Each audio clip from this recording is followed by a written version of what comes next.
All right, travelers, here's something that might blow your mind. Every single time you board an airplane, you're carrying a device in your pocket that could theoretically bring down the entire aircraft. Your smartphone, your tablet, even your smartwatch. But before you panic and throw your phone out the window, let me tell you the fascinating truth about airplane mode and why it exists in the first place. You've probably toggled that little airplane icon thousands of times without really thinking about it. Maybe you've even wondered if it's just some outdated rule from the Stone Age of aviation. Well, buckle up because we're about to dive deep into one of the most misunderstood features on your device. And by the end of this journey, you'll never look at airplane mode the same way again. Picture this scenario. You're 30,000 feet above the Pacific Ocean, halfway to your dream destination in Bali. The captain's voice crackles over the intercom, asking everyone to ensure their devices are in airplane mode. But that person 3 rows ahead of you is clearly still scrolling through Instagram. What's really happening here? Is the plane about to crash? Spoiler alert, probably not. But the real story is way more interesting than you think.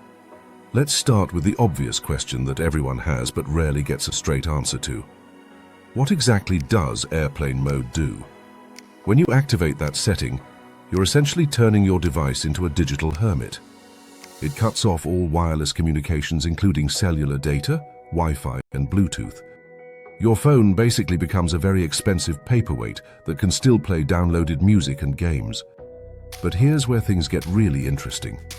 The original reason for airplane mode wasn't actually about your phone interfering with the plane's navigation systems. That's the myth that everyone believes. The real concern was something completely different, and it has to do with how cellular networks function on the ground. Think about how your phone connects to cell towers. When you're driving down the highway, your phone constantly switches between different towers as you move. This handoff process is designed for ground-level speeds, maybe 60 or 70 miles per hour at most. Now imagine your phone trying to do this same dance while traveling at 550 miles per hour at cruising altitude. Your device would be switching between towers so rapidly that it could potentially overload the network infrastructure below. The Federal Communications Commission was genuinely worried about this back in the early days of widespread mobile phone adoption. They weren't concerned about planes falling out of the sky. They were concerned about cellular networks crashing under the strain of devices moving at impossible speeds across their coverage areas. Now, here's something that might surprise you. Modern aircraft are incredibly well shielded against electromagnetic interference. We're talking about flying metal tubes that regularly get struck by lightning without missing a beat. The idea that your iPhone is going to knock out the plane's GPS system is pretty far-fetched when you consider the engineering that goes into these machines. But aviation authorities don't take chances, and for good reason. Even though the risk is minimal, the consequences of any interference could be catastrophic. So they maintain conservative policies that err on the side of extreme caution. It's like wearing a seatbelt in a car. You probably won't need it, but when you do need it, you really need it.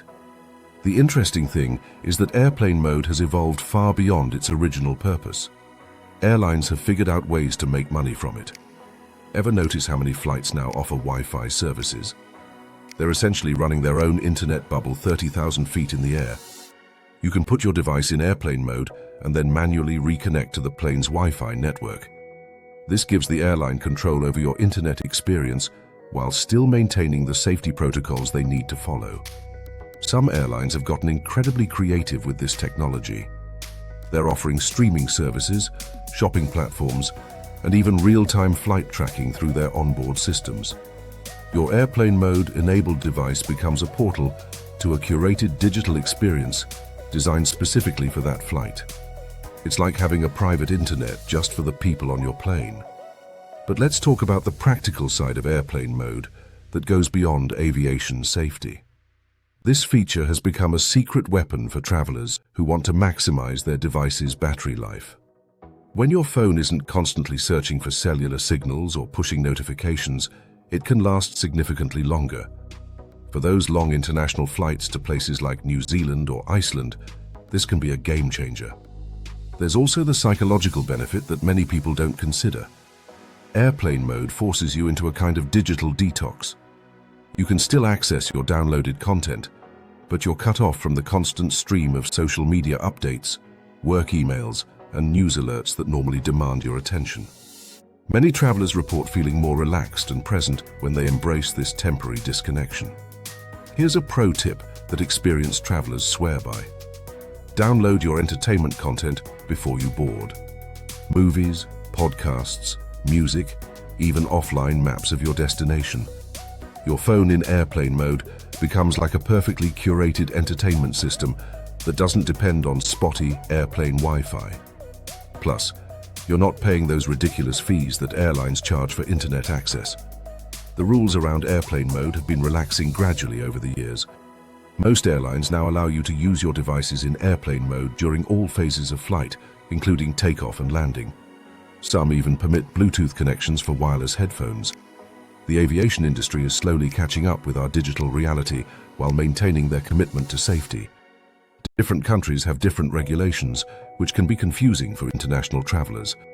What's allowed on a domestic flight in the United States might not be permitted on a flight within the European Union.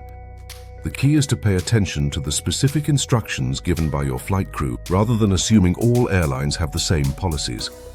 Looking toward the future, we're seeing some fascinating developments in aviation technology. Some aircraft manufacturers are experimenting with systems that would allow normal cellular usage during flight through special onboard base stations.